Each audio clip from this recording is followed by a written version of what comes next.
Le cinéma est un art, mais c'est avant tout une œuvre collective. Et si nous mettons souvent en avant les acteurs ou les réalisateurs, on oublie néanmoins tous les métiers de l'ombre qui sont nécessaires pour fabriquer un film.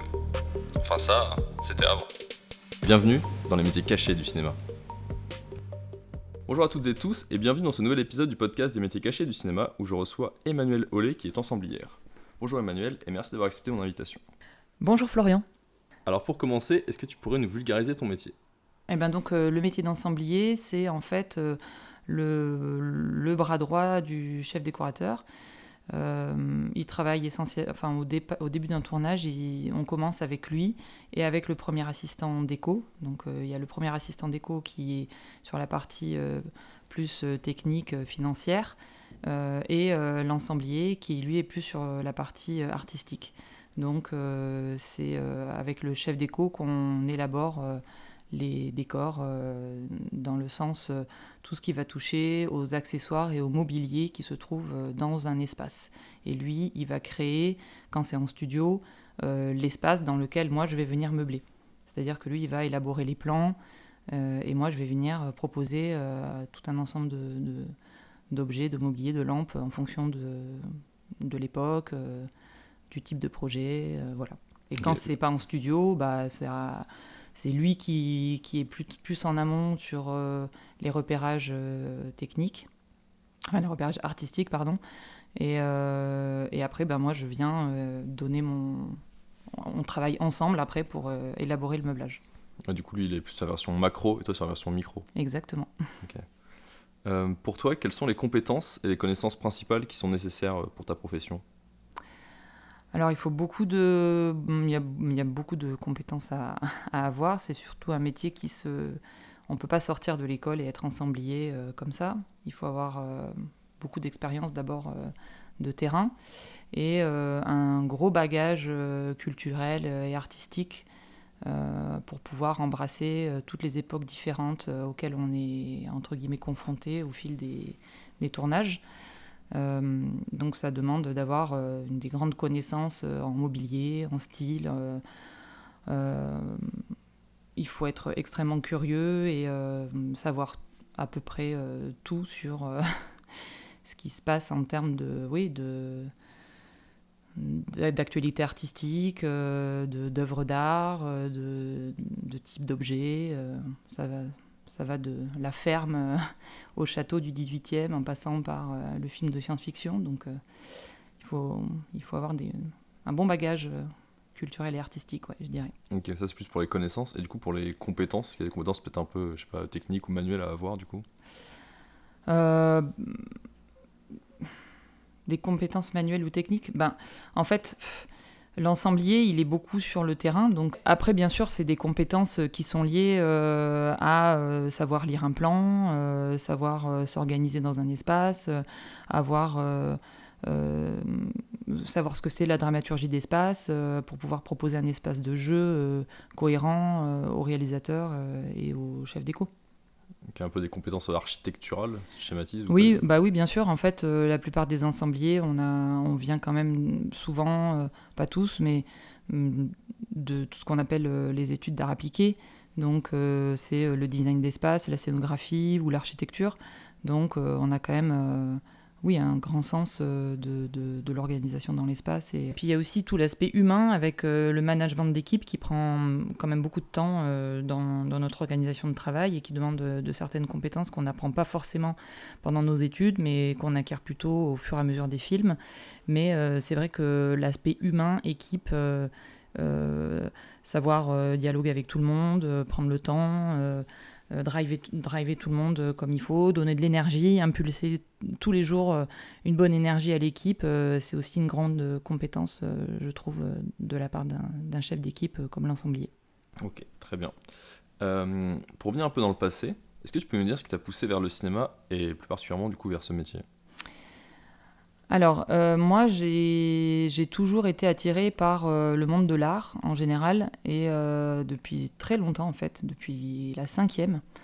Je collectionnais déjà les œuvres d'art, les artistes, tout ça, ça me fascinait. Et puis j'ai été au lycée en arts plastiques. Puis j'ai fait une licence en art appliqué, parce que j'avais quand même une forte passion pour le design d'objets. Et suite à ça, j'ai été assez intéressée par la scénographie, donc j'ai passé des concours, j'ai été prise aux Arts Déco, et donc j'ai étudié la scénographie et pour finir mon parcours, voilà. Mais j'avais pas pensé tout de suite au cinéma. Ça me paraissait un petit peu, pas hors de ma portée, mais c'était un peu un rêve. Je pensais pas que ça serait, enfin, pour moi c'était un peu loin de mes Pyrénées natales. Et donc au départ, moi c'était plutôt la scénographie d'opéra qui m'intéressait vraiment, quoi. Enfin, je trouvais que il y avait rien de plus beau que l'opéra.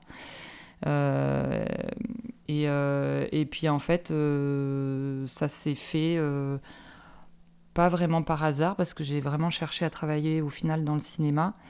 Mais c'est vrai que c'est assez difficile quand même de rentrer dans ce milieu. Et t'as pas fait aussi genre du théâtre par exemple ou des choses comme ça aussi? Si, j'ai commencé par être scénographe pour une compagnie de théâtre pendant un an. Et en fait, je me suis rendu compte que bon, ça m'intéressait de faire de la scénographie, mais je trouvais que ça manquait un peu d'envergure. Et bon, c'est vrai que je rêvais un peu sur les génériques de films. Je connaissais quand même un peu par cœur tous les noms des chefs d'écho, voilà. Et il y a eu un salon du cinéma qui s'était organisé, je ne sais plus, en 2005 ou un truc comme ça, qui n'a plus jamais existé, d'ailleurs, après. Et j'étais allée avec mon CV. Et je suis allée voir une conférence qui était tenue par Anne Siebel. Et à la fin, je suis allée donner mon CV à son assistante. Et puis j'ai été rappelée comme ça. Voilà. C'était Et du un coup, peu par hasard et en le cherchant, quoi. ouais, Enfin, voilà, c'est... clairement. Et du coup, quand tu faisais le théâtre, quand tu appelles la scénographie du théâtre, c'est faire justement les décors. Oui, c'est... Euh, Ouais, ouais. La scénographie, c'est ça. C'est en fait le lien entre un texte, la mise en la corrélation entre une étude de texte, enfin de théâtre en l'occurrence, quand c'est le théâtre, ou l'opéra, un livret d'opéra, et qu'est-ce que tu vas proposer comme mise en espace à partir de ce texte. Et en fait, finalement, le métier d'ensemblier, c'est exactement ça. C'est-à-dire que tu pars d'un script, du texte, donc c'est très littéraire au départ, et de ce texte, qu'est-ce que tu imagines comme espace, quel univers tu vas créer en lien, enfin bien sûr après avec ton chef décorateur et le réalisateur, mais c'est vraiment la concrétisation de ce qu'il y a sur le texte, de façon physique. D'accord. Et tout en réfléchissant, la scénographie c'est aussi l'espace de jeu du comédien, quel qu'il soit, donc en fait c'est réfléchir aux actions d'un comédien ou de figuration ou de comédiens, plusieurs comédiens, dans un espace et qu'est-ce qu'il va faire, est-ce qu'il rentre, est-ce qu'il sort, est-ce qu'il s'assoit, sur quoi, pourquoi, de quelle couleur, quelle matière, tout ça tout est...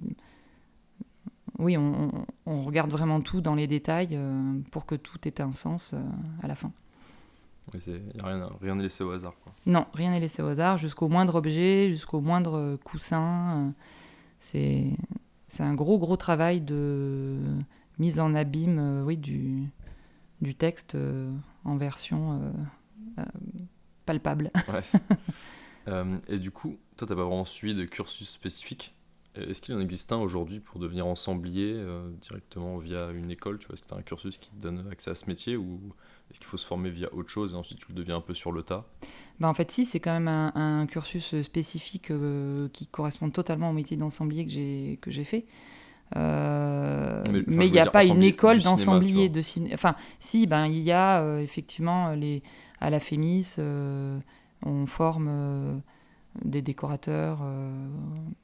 C'est plus des décorateurs, ouais, je pense. Après, je sais pas parce que j'ai pas de. Enfin, ça fait longtemps que j'ai fait mes études, donc je suis pas trop en lien avec les, les études pour être spécifiquement ensemblier, mais en fait, c'est les métiers de la décoration plus généralement.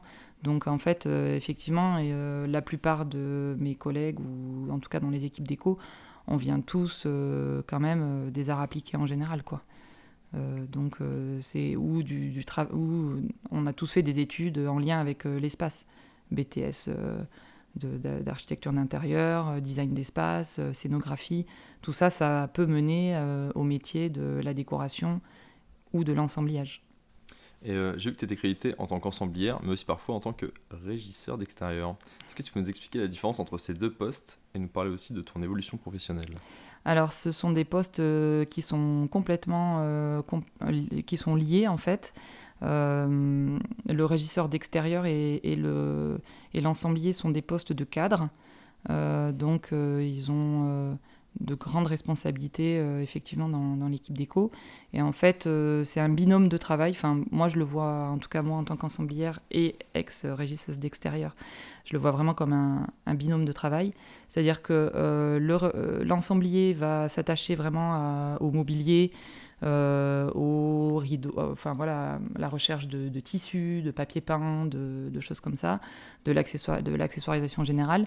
Et le régisseur d'extérieur, lui, va se concentrer sur les accessoires de jeu. C'est-à-dire qu'il va vraiment se concentrer sur tout ce que va toucher le comédien, là où l'ensemblier va créer un espace de jeu.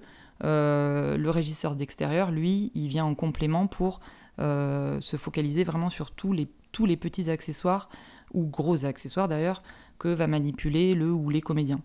Et ça en lien avec plus tard l'accessoiriste plateau, puisque tous les jours, du coup, on vient livrer le plateau, ce qu'on appelle livrer le plateau, c'est-à-dire on vient à 1 heure ou 2 heures avant l'heure du PAT, du prêt à tourner, et on vient livrer les accessoires de jeu, et moi, mettre en place, finir les dernières petites choses sur le set pour livrer le décor avec le chef décorateur. Donc effectivement, souvent, avant d'être ensemblier, pas tous, mais ça arrive qu'on soit pendant un certain temps régisseur d'extérieur et qu'après on bascule ensemblier. Mais c'est pas obligé, on peut rester aussi régisseur d'extérieur. Il y en a qui n'ont pas du tout envie de basculer à l'ensemblage. Moi, ça m'intéressait vraiment d'être ensemblière. Donc, à un moment où j'ai senti, où j'ai eu des opportunités, des occasions, où on m'a fait confiance aussi, j'ai pu m'exprimer en tant qu'ensemblière. Voilà. Ok. Et du coup, justement, sur un petit peu ton évolution professionnelle en général. Eh bien, en fait, moi, j'ai démarré comme 3e assistante, puis assistante ensemblière, régisseuse d'extérieur et ensemblière. D'accord. Voilà. Parce que du coup, ensemblière, on n'est pas forcément solo. Enfin, il peut y avoir un ou une assistante, voire même, je sais pas, ça peut être une équipe. Alors en fait, l'équipe, c'est ce qu'il faut comprendre, c'est que dans l'équipe déco, en fait, l'équipe meublage est une équipe un peu à part au sein même de l'équipe déco. C'est-à-dire que au meublage, effectivement, il y a l'ensemblier ou l'ensemblière avec son ou sa régisseuse d'extérieur, suivi des assistants et les binômes de Reaper. Ça, c'est le meublage. Parce qu'en fait, on a quand même des grosses choses à... Enfin, c'est quand même assez lourd de chercher tout un ensemble de mobilier, de tapis, de meubles. Enfin, on crée une vie complète dans un décor. Enfin, et toute une multitude de décors. Donc, il faut quand même être un petit peu nombreux. Donc, en général, l'ensemblier, selon la grosseur et selon l'importance des films, il a un ou plusieurs 3e assistants. Et parfois, ça peut arriver d'avoir plusieurs régisseurs d'extérieur parce que c'est trop gros et on ne peut pas gérer tous les accessoires tout seul. Donc, et même parfois, on est sur d'autres projets encore, on peut être 2 ensembliers, voire 3 ensembliers. Ça m'est arrivé récemment sur Walking Dead, qui était énorme comme projet. Et on a terminé à 3 ensemblières parce que les décors étaient d'un volume vraiment très très conséquent. Et donc ça nécessite d'être vraiment très très nombreux dans ces cas-là parce que c'est des camions et des camions de mobilier à sortir, à organiser, à remballer ensuite. Enfin voilà, c'est toute une fois l'artistique passé, c'est beaucoup de logistique et beaucoup de rigueur en fait, l'ensemblage. D'accord. Et donc effectivement après bien sûr on est tout le temps chapeauté, moi je suis tout le temps en lien avec mon chef le chef décorateur et le metteur en scène. ou la metteur en scène. Mais effectivement, on évolue. Au meublage, on est un petit peu à part parce que, en fait, comme on est tout le temps sur le terrain, on est énormément en voiture. On passe beaucoup de temps sur la route parce qu'on va voir des antiquaires, des collectionneurs. On va beaucoup dans nos stocks aussi, dans les stocks de déco qui sont un peu partout en Île-de-France. On se déplace beaucoup, quoi. Donc, du coup, parfois dans la journée, y a l'équipe déco bureau qui est là en prépa. Et nous, en prépa, on est beaucoup à sortir, à prendre nos véhicules, à acheter. On achète énormément de choses, on loue énormément. Donc, nous, on bouge beaucoup, en fait. On est au bureau aussi pas mal, mais on est très mobile. Et surtout, on est très mobile pendant le tournage. Encore plus, puisque en fait, on monte les décors, on les démonte, et en fait, c'est une espèce de balai comme ça pendant tout le tournage, où on est tout le temps en amont du plateau. On prépare les décors, le plateau arrive, on livre, on les laisse tourner, ils ont fini de tourner, on vient démonter, on prépare d'autres décors, et parfois, moi, j'ai besoin d'assistants pour tout d'un coup, je suis en montage à l'autre bout de l'Île-de-France, il y a un autre château dans un autre coin, il faut démonter un décor en même temps que j'en monte un autre, enfin, parfois, je peux pas être partout, quoi. Donc, du coup, on a des assistants pour nous aider, des assistants ensembliers, des troisième assistants. Et puis après, moi, je suis tout le temps en lien avec le régisseur d'extérieur,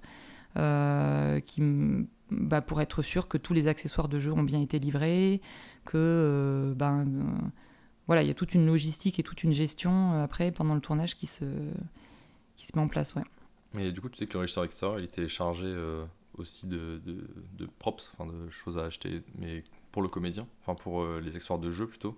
Et toi, c'était plutôt ce qui jouait pas. Et du coup, c'est pas trop des fois complexe la frontière entre les deux des fois. Entre les accessoires jouants et non jouants. C'est ça. Alors, ça peut être subtil, je suppose, parfois. Oui, c'est sûr. En fait, moi, en tant qu'ensemblière, nous, ce qu'on fait, c'est moi, je gère vraiment tout ce qui est ce qu'on appelle les accessoires périphériques de vie. Donc, je fais en sorte d'accessoiriser un maximum.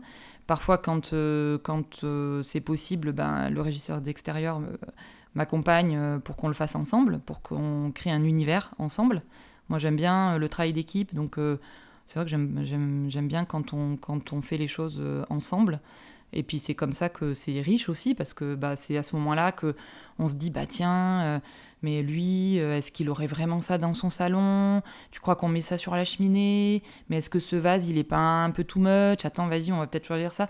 Donc en fait, on est vraiment avec le régisseur d'extérieur ou les assistants ensembliers, c'est vrai que quand on est dans l'élaboration des décors, on se pose énormément de questions, et c'est bien de le faire à plusieurs, parce qu'on n'a pas toutes les réponses. L'ensemblier, il n'a pas tout le temps toutes les réponses. Et du coup, même si ça fait c'est assez récent que tu es ensemblière, finalement tu les as côtoyés quand tu étais régisseuse d'extérieur, est-ce que tu trouves que le métier il a changé entre les débuts et maintenant ? Oui, ça a changé. D'abord, les prépas étaient beaucoup plus longues, on avait plus de temps de préparer les films. Et aussi, quand j'ai commencé, il n'y avait pas de smartphone. Donc, il y avait des téléphones, bien sûr, mais c'est pas du tout, pour nous, c'est pas du tout la même manière de travailler. Je me rappelle quand j'ai démarré, on faisait nos photos avec des appareils photos dans les stocks, et puis après, on montrait nos repérages. Alors que maintenant, c'est beaucoup plus dans l'instant, c'est-à-dire qu'on va s'envoyer tiens, qu'est-ce que tu penses de ce meuble ? Même le chef déco, je suis chez un Opus ou chez un antiquaire ou un collectionneur ou n'importe, et c'est un peu urgent parce qu'il faut tout de suite prendre une décision, parce que l'objet, on est effectivement, Opus, ça peut partir vite, donc j'envoie les photos, et tout de suite le chef déco peut réagir et me dire ouais, vas-y, achète, on y va. Prends ça, c'est bien. C'est vrai que parfois, quand on est dans des petites urgences comme ça, on utilise énormément, on s'envoie énormément de photos, mais vraiment énormément. Ce qui n'était pas du tout le cas quand j'ai commencé, que j'étais troisième assistante. Il y avait... oui, je sais pas comment on faisait d'ailleurs. Si, on attendait de se voir. En fait, c'était pas du tout les mêmes façons de... ça reste à peu près les mêmes façons de travailler, mais... C'est juste que ça, en fait, ça fluidifié et rendu les choses plus rapides. Ouais, bah c'est ça le problème, c'est que. Et puis à l'inverse, c'est un peu un piège, parce qu'on est toujours dans un truc toujours plus rapide, toujours plus. Voilà, comme maintenant on travaille avec des tablettes, ben moi c'est assez récent. Enfin, avant on travaillait pas avec des tablettes, quoi. Je notais tout sur des carnets. Là maintenant c'est génial, on peut prendre des photos pendant les repérages techniques, noter directement sur sa photo. Enfin, le réalisateur il donne une indication, paf, on le note directement sur tablette. Enfin, c'est après ça, on peut l'envoyer en PDF directement à l'équipe dans l'instant même si tout d'un coup il faut vite chercher quelque chose de spécifique. Enfin, oui, c'est vrai que tout s'est un peu accéléré avec tous ces outils, quoi. Donc, il y a quand même des évolutions, oui. Donc ça a un peu facilité peut-être le métier, entre guillemets, sur ça. Enfin, ça l'a rendu peut-être moins... Ouais. Pas moins complexe, mais je sais pas trop, moins chronophage peut-être. Enfin, tu vois, c'est des tâches assez chronophages, mine de rien, tu vois, de prendre des photos, genre limite à les faire imprimer, tu vois. Ah oui, oui, Enfin, oui, moi quand j'ai commencé, c'était ça. C'était ouais. les ensembliers, ils faisaient des tirages de photos ouais, parce qu'après, effectivement, on affiche tout sur des grands tableaux au bureau d'éco en prépa. On fait des grands moodboards. On fait tous les univers au mur, de tel décor, tel décor. Enfin voilà, tout est décliné sur les murs. Et c'est vrai qu'avant c'était des tirages photos. Maintenant c'est tout va plus vite. Du coup, tu as travaillé aussi sur des films très divers, comme Titane de Julia Ducournau, Second Tour de Albert Dupontel, ou encore des séries comme De Gaulle, L'éclat et le secret, ou plus récemment The Walking Dead d'Daryl Dixon. Comment est-ce que tu abordes des projets aussi différents, aussi bien dans leur temporalité que dans leur budget ? Alors effectivement, le budget, c'est voilà, ça c'est un premier truc. C'est vrai que donc au meublage, on a un budget qui nous est donné, qu'on élabore en amont avec le chef déco. Enfin, ça c'est un travail qui se fait en prépa. Et oui, selon les projets, on a plus ou moins de budget, donc ça change complètement la donne dans notre travail. Parfois, on a très peu de budget et il faut trouver des astuces pour que quand même, voilà, on a quand même tous une grande exigence dans notre travail, donc on veut faire toujours au mieux. Et parfois, c'est difficile quand on a moins de budget parce que on peut pas forcément louer du mobilier cher et on est obligé de, voilà, on se retourne vers d'autres solutions, mais c'est toujours, on arrive toujours à faire les choses au mieux. Mais est-ce qu'après, je sais pas, il y a peut-être plus de travail en amont pour une série qui se passe dans, je sais pas, de vieilles années, ou un film plus récent, oui, non, mais c'est sûr, pas. c'est pas du tout les mêmes temps de prépa. C'est vrai que sur, par exemple, sur la série sur Walking Dead d'Daryl Dixon, on avait un énorme temps de prépa parce que les décors étaient vraiment très très lourds et très conséquents et c'était vraiment une très très grosse organisation et des grosses recherches. Et en même temps aussi, parfois on a besoin d'un gros temps de création. Par exemple, pour ce genre de série, il y a tout à inventer, ce qui était assez excitant en fait, parce que effectivement, travailler sur un monde comme ça, envahi par les zombies depuis 10 ans, c'est tout un boulot de savoir comment on vit dans une apocalypse, c'est quoi la survie, comment ça se passe les zombies. Enfin, voilà, c'était assez fascinant de travailler aussi du coup dans le meublage, enfin nous dans la mise en espace, c'est-à-dire qu'est-ce que ça raconte un décor où il s'est passé 10 ans d'apocalypse où il n'y a plus d'électricité, plus de courant, plus d'eau, comment on revient du coup sur des trucs du 19e, donc des techniques, des façons de faire d'un autre temps, mais en même temps c'est mêlé avec des trucs d'aujourd'hui. Et ça c'est vrai que ça demande un gros boulot. Après c'est sûr que sur une série historique comme De Gaulle, c'est encore autre chose. Là, on va travailler avec des historiens, On va travailler avec des documentalistes parce que là, on n'a vraiment pas droit à l'erreur. On porte un peu quand même l'histoire de France. Donc, on ne peut pas du tout se planter à l'image. Hein. Donc, la moindre carte, le moindre objet, alors là, tout est passé au crible. Ça aussi, c'est une autre façon de travailler. Et puis, sur un film comme Titane, alors là, on est dans un autre univers encore, où là, on est dans des grosses discussions aussi avec la réalisatrice qui demande à créer un univers particulier et c'est encore un autre boulot. Donc effectivement, avec des prépas parfois qui sont plus ou moins courtes selon le budget du film. Titane, il n'y avait pas un gros budget et pourtant ça demandait pas mal de travail, de réflexion aussi et de recherche assez fine de comment étaient mis en œuvre les espaces. Et parfois, effectivement, là, je viens de terminer Marie-Antoinette, une partie le bloc 1 de la saison 2. Là, ça prend vachement de temps, en fait, parfois, de faire des recherches de tissus, parce que c'est des tissus du 18e, donc il faut retrouver des éditeurs qui rééditent les tissus de cette époque. Donc, voilà, chaque projet est une aventure différente et c'est ça qui est génial en fait dans ce métier, c'est qu'à chaque fois on est dans un univers différent et c'est pour ça qu'il faut c'est pour ça qu'il faut un bon bagage d'études derrière parce que on switch en permanence d'univers de réalisateur et d'univers d'époque et nous-mêmes on crée des univers pour les personnages quand c'est des films contemporains, donc c'est vrai qu'on se raconte beaucoup d'histoires à la déco. Du coup, ça m'amène plusieurs sous-questions. Déjà, pour Daryl Dixon, typiquement, comme tu as dit, c'est un univers dystopique, etc., qui n'existe pas.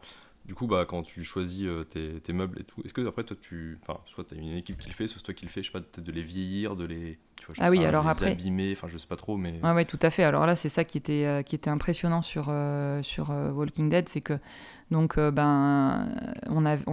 cherchait dans un premier temps effectivement le mobilier, et puis après il fallait le pourrir quoi.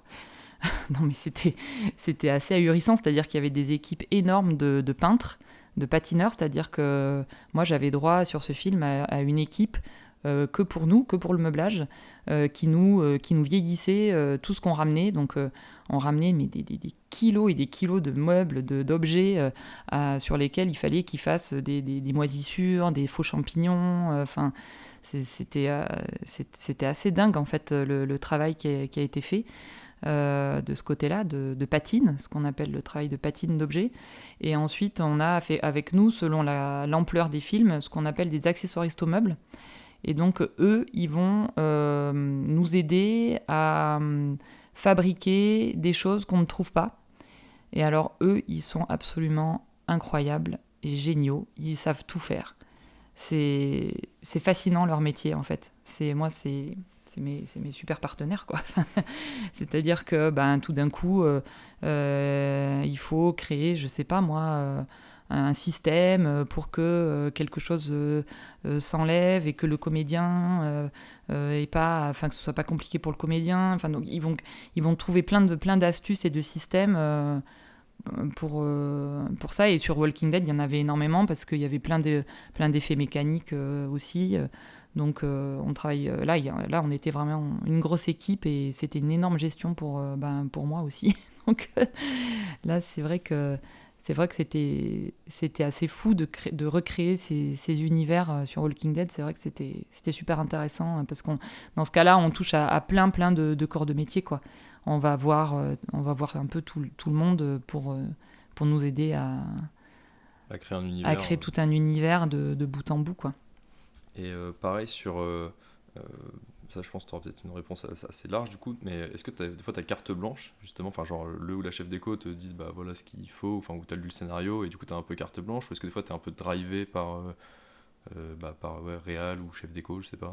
Alors ça dépend des projets. Il y a des chefs d'éco ou des réalisateurs qui savent vraiment où ils veulent aller. Donc en fait, ils nous donnent un peu comme ça des références visuelles d'un univers sur lequel ils ont envie qu'on travaille ou qu'on aborde. Parfois, souvent c'est le chef d'éco, c'est avec le chef d'éco qu'on discute, nous, beaucoup, pour savoir dans quelle direction on va aller.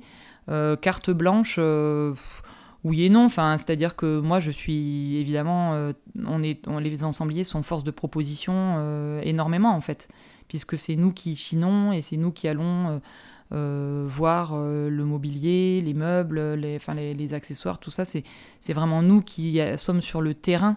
C'est-à-dire que moi, si je propose un coussin de telle couleur ou de tel motif et pas celui qui est à côté, ben, parce que je l'ai vu et parce que j'estime que c'est bien, ben, le chef déco, il n'est pas avec moi à ce moment-là, au puce ou chez les loueurs. C'est vrai que ça me revient, c'est des propositions que je fais moi. Mais maintenant, après, euh, on propose et après, c'est élaboré aussi avec le chef décorateur en fonction aussi de ce que lui... on a quand même des grosses discussions artistiques en amont. Je pars pas comme ça, le nez au vent. Il y a toujours des discussions qui se font avec le décorateur, le chef décorateur ou le réalisateur, avant quoi que ce soit. Et puis de toute façon, avant quoi que ce soit, le guide, c'est le script, c'est notre scénario. Et en fonction de ça, avant de partir en chasse, comme on dit, d'abord, c'est vrai qu'on est quand même très axé sur le texte, sur ce qui se passe. D'abord, on se concentre beaucoup là-dessus. Et ensuite, on discute. Et après, oui, parfois, effectivement, un chef déco, il peut dire, bah tiens, qu'est-ce que t'en penses ? Bah tiens, je te laisse me faire une proposition pour tel décor. Et effectivement, dans ce cas, j'ai un peu carte blanche, ouais. Et qui prend vraiment la décision finale, tu vois, de choisir, enfin de valider, parce que peut-être que des fois, comme tu as dit, des fois peut-être tu peux faire plusieurs propositions, je sais pas, de coussins ou peu importe. Qui c'est qui valide? C'est genre chef déco ou réal plutôt? Ou les deux? Bah, Ça dépend des projets. Alors moi, c'est ma façon de... Alors moi, j'ai une méthode, mais bon, je sais pas si tous les ensembliers font ça. Maintenant, quand même, ça se fait pas mal. Bon, bah, d'abord, effectivement, avant de proposer au réalisateur, tout passe par le chef décorateur. C'est-à-dire que je vais faire des planches. Donc, je mets sur une même page tout l'univers de tel décor. Donc le chef déco va me dire oui, bon, bah écoute, peut-être ce canapé, je sais pas, t'as pas une autre proposition, je le trouve pas si juste que ça. Donc bah du coup, je repars en chasse pour faire d'autres propositions. Ou peut-être que parfois, il y a des décorateurs, parfois ils aiment pas trop il y a certaines couleurs qu'ils n'aiment pas ou des motifs. Moi, je connais pas. Parfois, je travaille avec des chefs décorateurs avec qui j'ai jamais travaillé, donc on cherche un peu notre façon de travailler comme ça. Et puis après, ce qu'on fait, c'est qu'on propose... moi, j'aime bien que le réalisateur, pendant la présentation accessoire, j'aime bien mettre en regard des accessoires de jeu qui vont être choisis à la présentation accessoire. J'aime bien mettre en regard tous les univers qui vont accompagner ces accessoires. C'est-à-dire que on est chez... je sais pas, mais on est dans l'appartement de Marie. Il va y avoir tel et tel accessoire à manipuler. Mais moi, en regard, je dis au réalisateur, voilà, moi, ce que je te propose comme univers, je suis partie dans telle couleur. Voilà ce que je propose, et qu'est-ce que tu en penses, et c'est à ce moment-là que le réalisateur nous dit bah oui, c'est assez juste, c'est effectivement comme ça que je voyais le personnage évoluer dans le décor, ou ah non, j'aime pas trop cette table, ils vont être beaucoup axés sur cette table, est-ce que tu peux avoir une autre proposition? Donc j'aime moi, en général, avec les chefs déco avec qui je travaille, et de façon générale, j'aime pas trop faire des surprises aux réalisateurs. C'est-à-dire que moi, j'aime bien que... je trouve que c'est normal, il faut qu'ils sachent exactement, et de toute façon, en général, ils le demandent, hein, il faut qu'ils sachent exactement dans quel univers de jeu ils vont avoir leur comédien, quoi. Enfin, c'est normal. Mais ça dépend des films, ça dépend des réalisateurs. Mais c'est vrai que... c'est quand même tout est tellement choisi en amont que on est tout à fait en mesure de donner au réalisateur voilà ce qu'il va y avoir dans le décor.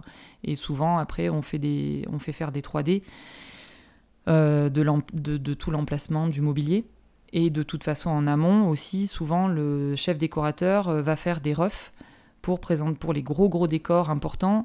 Il y a des refs qui sont faits en amont, des dessins de décors qui sont faits pour montrer aux réalisateurs, pour que tout le monde soit d'accord, quoi, en fait. Enfin, on peut pas partir comme ça et hop, tiens, voilà le décor. Non, c'était pas du tout ça que je voulais. Budget, le décor, donc, Non, ouais, voilà, non, mais c'est vrai que... Et ça, c'est vrai que les dessins, ils s'élaborent beaucoup aussi avec les ensembliers, puisque, en fait, souvent, comme nous, on a cherché en amont des meubles et des accessoires, on dit au dessinateur, tiens, dans ta 3D ou dans ton dessin, tiens, tu peux intégrer tel meuble que j'ai repéré. Ça, on l'a vu avec le chef déco, on aime bien ce canapé, est-ce que tu peux le dessiner dans le... Voilà, et après, ça s'est donné à l'équipe mise en scène et au réalisateur. Et là, le réalisateur valide ou non nos intentions de décor. En fait, c'est ça, c'est que avant, effectivement, pendant la prépa, on donne toutes nos intentions de décor. Et ça se fait avec le chef déco. Voilà. Du coup, toi, t'es appelé dans les premières personnes Ah oui. quand un film se fait. Ouais. Oui, puisque effectivement, l'ensemblier, c'est vraiment le bras droit du chef déco. Donc, on est les premiers à arriver en prépa et à élaborer aussi la taille de l'équipe. Combien de personnes il va nous falloir. Est-ce qu'effectivement, comme sur Walking Dead, on a besoin de beaucoup de peintres patineurs ou sur un plus petit projet, non, on n'en aura qu'un seul. Ou là, on a besoin de beaucoup d'accessoires meubles et là, moins. Ça se dit, on l'élabore en prépa au tout début. Et c'est vrai que l'ensemblier et le régisseur d'extérieur sont les premières personnes qui arrivent sur le projet. Le régisseur d'extérieur, il arrive quasiment en même temps que moi. C'est super important. Parce que les accessoires de jeu, c'est vraiment, vraiment la colonne vertébrale aussi de ce qu'on fait, quoi. Enfin, on ne peut pas se planter, quoi. On ne peut pas ne pas livrer nos accessoires et notre mobilier. Donc tout ça, ça se prépare très en amont. Et du coup, qui c'est qui vous appelle? Enfin, c'est le chef déco si t'as déjà travaillé avec lui, ou s'il n'a pas travaillé avec toi, c'est juste... ça passe par le réseau? Alors, en général, c'est toujours le chef décorateur qui appelle l'ensemblier. Et c'est l'ensemblier qui, en général, appelle son régisseur d'extérieur. Parce que c'est vraiment un travail on est très en lien.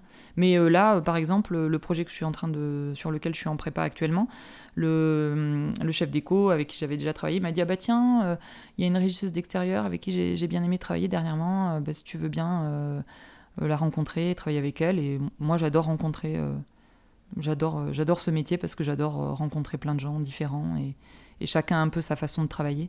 Quand j'étais régisseuse d'extérieur, j'aimais bien parce que je rencontrais plein d'ensemblières qui avaient plein de manières de travailler, tout comme les chefs déco ont tous leur façon à eux de travailler.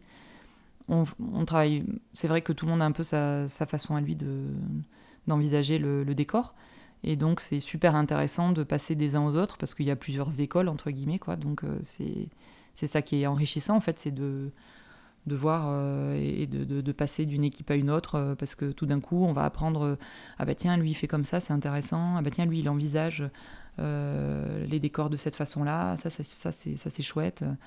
Enfin, on apprend au fur et à mesure des projets et des personnalités de chacun.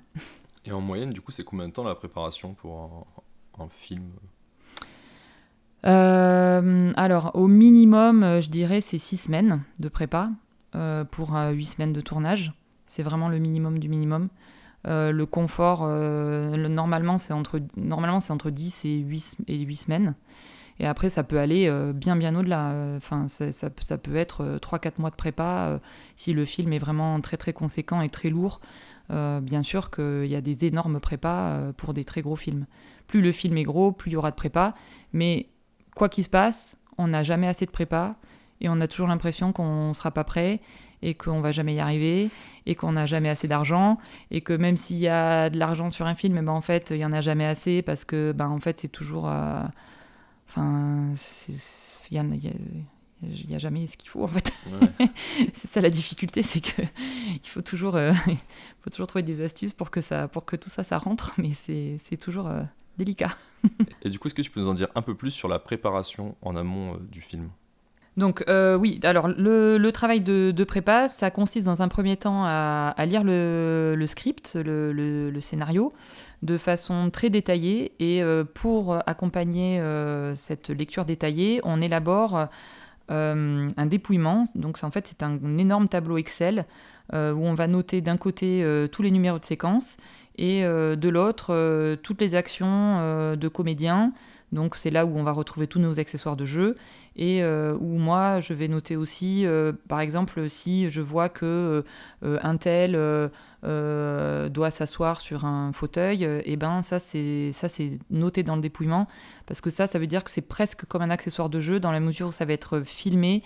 Il faut que le réalisateur on lui présente, faudra que je lui présente parce que c'est pas anodin et ça veut dire qu'aussi c'est un travail qu'il faut que je mène avec les costumiers ou la costumière, enfin avec la costumière, enfin avec l'équipe costume, parce que effectivement, ce qui va être mis en place dans le décor, on ne doit jamais oublier que il faut qu'on reste constamment en lien avec l'équipe costume, parce que soit c'est un choix d'avoir une robe rouge sur un fauteuil rouge, soit c'est pas du tout un choix, et dans ce cas-là, ça peut être très très embêtant pour un réalisateur.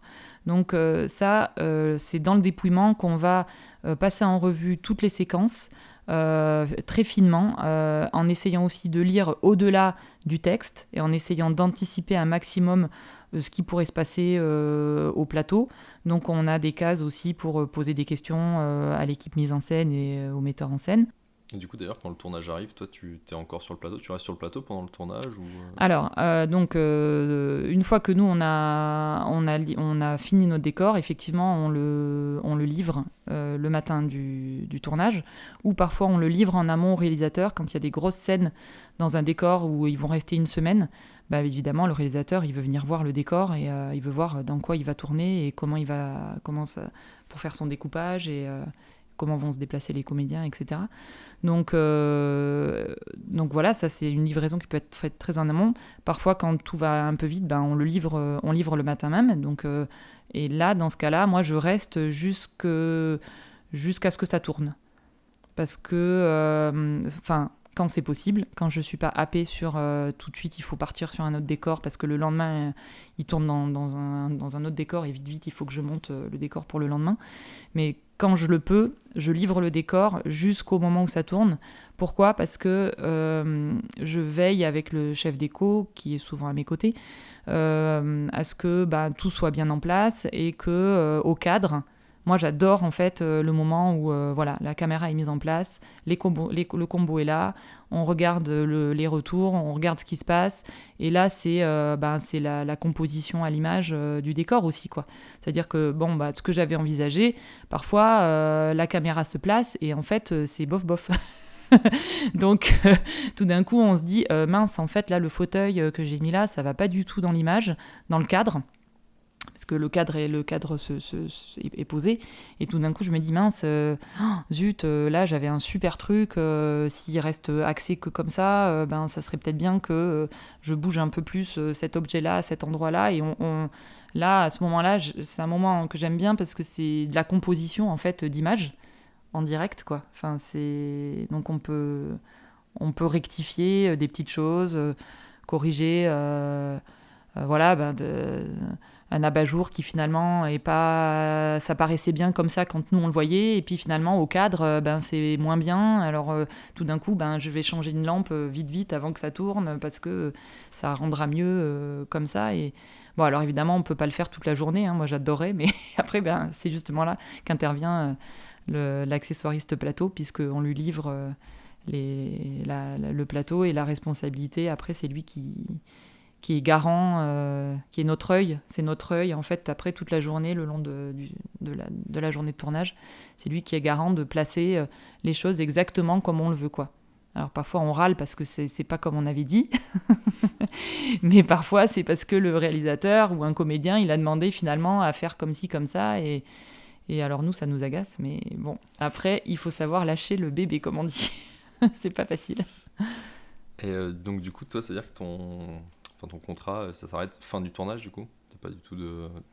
Alors, quand le tournage se termine, alors nous, en fait, les équipes déco et meublage en particulier, on est ceux qui restons et qui commençons. Enfin, c'est très long, en fait, parce qu'on a le temps de la prépa, le temps du tournage, Et pour terminer, eh ben, on a ce qu'on appelle les rendus, les rangements. Donc en fait, quand le tournage est terminé, nous, c'est pas terminé. Ok.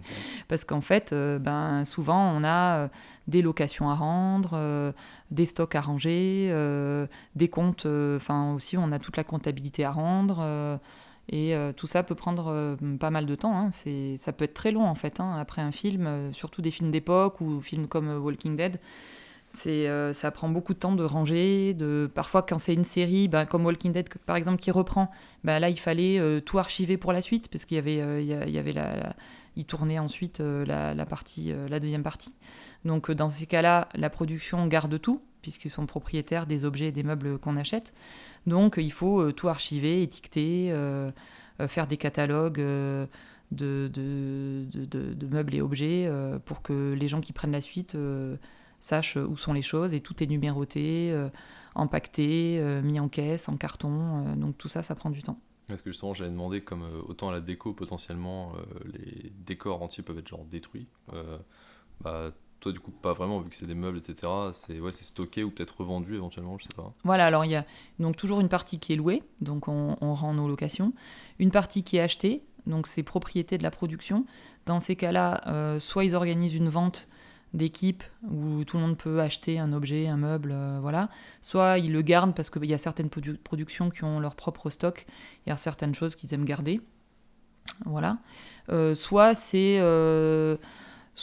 carrément, on ramène des choses chez Emmaüs dans le cas de décors voilà, où il n'y a pas de mobilier extraordinaire, où nous-mêmes on l'a chiné chez Emmaüs, ben, ça revient chez Emmaüs. Voilà, en gros c'est ça. Ok, très bien. Et est-ce que tu peux nous dire comment se passe une journée type pour toi? Donc peut-être une journée type prépa et une journée type tournage, éventuellement post aussi des choses à dire. Ouais, c'est ça. Alors c'est vrai qu'il y a 2 temps à la déco, la prépa. Donc en prépa, la journée type, on va dire, c'est souvent on est quand même, on commence au bureau, on fait le point avec nos assistants, on essaie d'organiser la journée avec nos reapers aussi. J'ai pas parlé des reapers, mais c'est vrai que ça aussi c'est mes partenaires. Qui sont-ils? Que font-ils? C'est quoi les reports? Les reapers, c'est ceux qui accompagnent l'équipe meublage. Enfin, quand je dis l'équipe meublage, c'est que j'ai oublié de mentionner les reapers tout à l'heure, parce qu'ils arrivent. Nous, on est très en amont, mais eux, ils arrivent quand même au milieu de la prépa.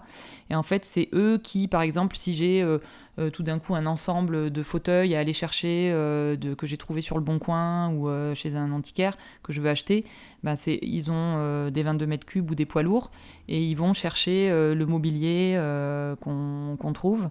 Et ils nous accompagnent dans la mise en place du décor, quoi. Okay, c'est vraiment de la partie logistique. Voilà, avec nous. Donc du coup, en prépa, du coup, ça va être, voilà, le matin, on lance un peu l'organisation des assistants, des équipes, tout ça. Et puis après, dans la journée, souvent, on fait un peu de bureau, et puis après, on part vite en course, vite en chasse, et on revient le soir pour montrer nos résultats de recherche, ou dans l'après-midi avec le chef déco, à qui on montre au fur et à mesure tout ce qu'on trouve, et tout est très transparent, tout est affiché en général au mur. Donc voilà, après il y a tout le temps en prépa, il y a souvent des réunions avec la mise en scène, il y a des lectures, en fait vraiment il n'y a pas de journée type, quoi. C'est large. Voilà, c'est assez large. Et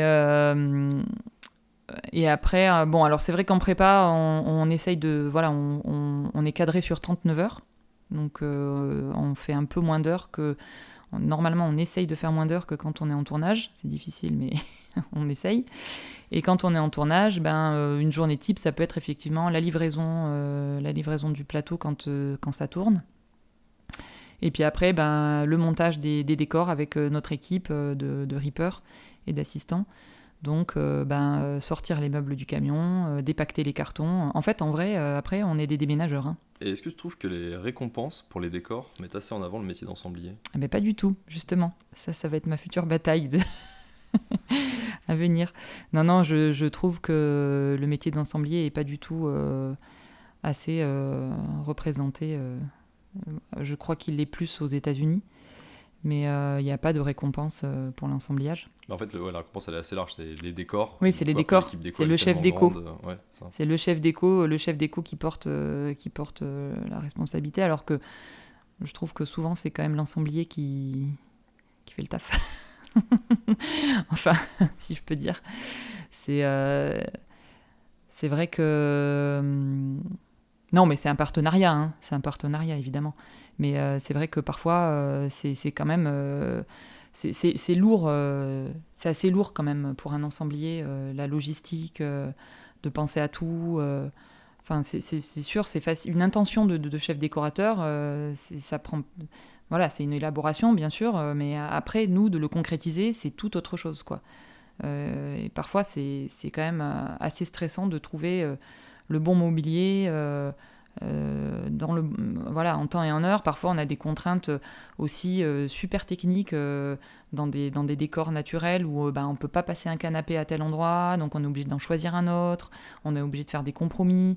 Enfin, parfois, voilà, c'est pas simple. On croit que ce qui nous agace un peu, c'est vrai que souvent les gens ils sont là, oh, ça va, c'est 3 canapés, un fauteuil, un tapis, c'est bon quoi, la déco, ça va quoi. Non mais ça va, vous pouvez bien nous faire une découverte de l'autre côté. Et en fait ils se rendent pas compte du temps que ça prend dans nous même en charge mentale en fait, en élaboration, de se dire attends cette table, il faut qu'elle aille avec cet ensemble-là de canapés, mais là, le personnage, il vient de tel background. Mais du coup, tu penses que c'est un peu compliqué de dissocier meilleur décor de meilleur ensemble. Enfin, je sais pas trop comment ça pourrait se faire. En fait, ça serait juste mettre juste plus en valeur les deux postes finalement. Enfin, peut-être pas forcément. Oui, moi je trouve qu'on n'associe pas. Je pense qu'il faudrait que l'ensemblier soit associé un peu plus au chef décorateur, puisque c'est vraiment un travail qu'on fait main dans la main, quoi. Donc, bon, après, c'est sûr que ça dépend des films, hein, mais parfois, l'ensemblier, il fait tout de A à Z. Hein, faut le savoir, ça, quand même. C'est-à-dire que c'est pas le chef décorateur qui va chiner, quoi. Il fait confiance à son ensemblier ou son ensemblière pour partir en chasse de tout ce qu'il va y avoir dans le décor, quoi. Après, bien sûr que c'est lui qui valide, mais souvent, nous, on est suffisamment affiné et ajusté. Enfin, on va pas y passer 1000 ans non plus, quoi. Enfin, c'est-à-dire qu'il faut quand même que nos premières propositions, elles soient quand même bonnes assez vite, quoi, parce qu'on n'a pas non plus des temps de prépa illimités, quoi. Donc il y a des décors où on cherche... Là où on cherche le plus, c'est dans les tissus, quoi. Là, parce que c'est des grosses sommes d'argent aussi, donc du coup, on échantillonne beaucoup de tissus pour être sûr que ça va être le meilleur choix possible. Mais c'est vrai que le chef décorateur nous fait confiance à notre œil, en fait. Puisque lui, il est souvent au bureau en train de driver les dessinateurs, la construction des décors, voilà quoi. Donc il n'est pas tellement sur le terrain avec nous. Alors si parfois moi ça m'arrive de les emmener avec moi, tiens viens dans le stock, dans tel stock, viens, j'aimerais bien que tu vois en vrai tel ou tel mobilier parce que montrer des photos parfois ça rend pas justice à la réalité, donc parfois j'aime bien avec certains chefs déco, ça arrive pour des trucs importants qu'on les emmène avec nous sur notre terrain de jeu. De chasse. De chasse. Quelles étaient pour toi là ou les choses les plus challengeantes que tu as vécues sur un projet ? C'est vrai que sur Walking Dead, c'était assez fou de faire des décors pareils. Il y en a eu beaucoup qui étaient... Enfin, c'était vraiment beaucoup de choses que j'avais jamais faites, en fait. Faire un décor d'école abandonné où les enfants sont retranchés avec leur maîtresse depuis 10 ans, comment tu traites ça en mobilier, qu'est-ce qui s'est passé dans cette école, depuis quand ils sont là, les couches de vie, en fait ça c'était extrêmement intéressant à traiter, quoi, et c'était un gros challenge parce que c'était à chaque fois des très très gros décors et très lourds à faire, mais super intéressant parce qu'il fallait qu'on se plonge dans l'univers des survivalistes, de comment tu vis dans ton microcosme. Voilà, donc ça, ce décor d'école, il était assez fou à faire, quoi, parce que du coup, on a fabriqué des dessins d'enfants comme s'ils étaient là depuis forcément, ils étaient là depuis 10 ans, donc il fallait qu'on retrouve voilà, des couches d'enseignement avec cette maîtresse qui était restée avec eux pendant 10 ans, donc c'est extrêmement créatif et chouette à faire, quoi. Et puis en même temps, tout ça dans un espèce d'univers décadent, décati, mais en gardant quand même une ligne artistique forte. Enfin, c'était vraiment génial à faire, là. Tous ces décors étaient géniaux à faire. Et est-ce que tu aurais des anecdotes liées à ton métier Il y a toujours des moments qui se passent comme ça quand on monte des décors, par exemple, sur une place en extérieur. On recrée une petite vie de commerce qui n'existe pas dans un village ou dans une petite ville. Et ça m'est souvent arrivé. Là, on montait un décor d'épicerie, et puis il y a une petite dame qui vient me voir. Il était super tôt parce qu'on montait avant que le tournage arrive, et qui vient me voir, qui me dit: ah, mais c'est super, des petits jeunes comme ça qui reprennent des entreprises. Ben oui, parce que nous, vraiment, on est des oubliés, il n'y a rien. Alors elle commençait à prendre, parce qu'évidemment, c'est un vrai décor de supérette, donc il y a des vrais caddies, il y a des vrais sachets, il y a des vrais fruits et légumes. Donc la dame commençait à tout. On était là. Non, mais madame, en fait, il y avait mes rippers qui étaient en train d'installer une enseigne avec l'accessoiriste au meuble. Enfin, et on était là. Mais non, c'est un décor de film. Et elle s'était mise en colère, cette dame. Comment ça Mais comment ça, il va plus y avoir de commerce? Mais vous vous rendez pas compte? Enfin, l'ascenseur émotionnel. Ouais, c'est ça. Parfois, ça donne lieu à des choses un peu rigolotes, des rencontres avec les gens qui découvrent l'univers du cinéma, le vrai faux univers du cinéma. J'avoue, quand c'est trop bien fait. Oui, ça peut faire des grandes déceptions. Je pense à un autre film qui s'appelait Entre Amis, où on a reconstitué. En fait, on devait tourner en mer sur un bateau. Donc, un bateau avait été choisi. Et après, on a dû le reconstituer Enfin, on a dû d'abord le reconstituer en studio. Donc, c'est un bateau qui avait été reconstitué pour qu'il y ait les mouvements de houle. Donc, il était monté sur ce qu'on appelle un gimbal. Donc, ça, c'était assez fou comme décor, parce qu'on allait en cirer sur le plateau parce qu'il y avait des paquets d'eau qui étaient envoyés parce qu'ils étaient censés vivre une tempête. Donc, du coup, moi, j'amenais mes accessoires de jeu, je montais dans le bateau de studio, etc. Comme ça, c'était assez atypique comme plateau de tournage. D'avoir ce bateau comme ça suspendu dans le studio sur son mécanisme qui le faisait bouger. Et après, on est allé tourner sur le vrai bateau en mer. Et alors là, tout le monde était super excité parce que ouais, génial, on va tourner en mer. C'était rigolo, quoi, faire pareil, un plateau de cinéma sur un voilier, c'est quand même assez atypique, quoi. Sauf qu'en fait, c'était sans compter que tout le monde allait avoir le mal de mer, mais de dingue. Sur le plateau. Et donc moi le matin, j'allais en Zodiac sur le plateau, quoi. C'était fou, en fait, comme tournage. On partait. Il restait parce qu'il était à l'ancre, en fait. Il était ce qu'on appelle au mouillage. Oui. Donc au large vers les îles du Frioul, au large de Marseille.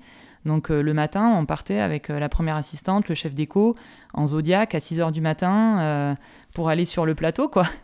Le plateau qui était un bateau, et donc je livrais mes accessoires en Zodiac, quoi. Donc c'était assez fou. Et surtout, le premier jour, tout le monde a été tellement malade qu'ils ont dû carrément débarquer la moitié des techniciens. Et donc je me suis retrouvée, moi, il se trouve que j'aime bien faire du bateau et j'ai pas trop le mal de mer. Et donc je me suis retrouvée à pallier à plein de postes à ce moment-là, parce que le perchman arrêtait pas de vomir. L'accessoiriste, c'était surtout l'accessoiriste plateau, était complètement malade, du coup je l'ai remplacé, quoi. Voilà, donc c'était une drôle d'expérience. Et du coup, dernière question, quel autre métier du cinéma penses-tu n'est pas assez mis en avant et qui pourrait faire l'objet d'un prochain épisode? Les régisseurs d'extérieur, qui ne font pas partie de la régie, contrairement à ce que beaucoup de gens croient, et qui font partie intégralement de l'équipe déco et meublage. Donc ça serait super d'éclairer un peu leur métier et ce qu'ils font concrètement, c'est-à-dire chercher surtout les accessoires de jeu, comme j'en ai parlé tout à l'heure. Les rippers, qui sont les personnes sans qui je ne pourrais absolument pas meubler un décor, puisqu'ils m'accompagnent tous les jours pour déplacer les meubles, les transporter, les convoyer, et qu'ils ont une grande expertise aussi, un œil, un regard sur ce qu'on fait. Ce ne sont pas que des déménageurs, loin de là. Et pour finir, je pense aux accessoiristes aux meubles, sans qui on ne serait pas grand-chose quand on a beaucoup d'accessoires qu'on ne trouve pas, qu'on doit fabriquer, et qui nous accompagnent aussi pour installer nos tableaux, nos rideaux, et qui sont des bricoleurs hors pair. Voilà, je pense à ces 3 postes. Très bien. Merci beaucoup Emmanuelle. Merci à toi. Merci beaucoup d'avoir écouté cet épisode des métiers cachés du cinéma. S'il vous a plu, n'hésitez pas à vous abonner, mettre une note et un avis sur votre plateforme d'écoute préférée, et je vous donne rendez-vous prochainement pour un nouvel épisode.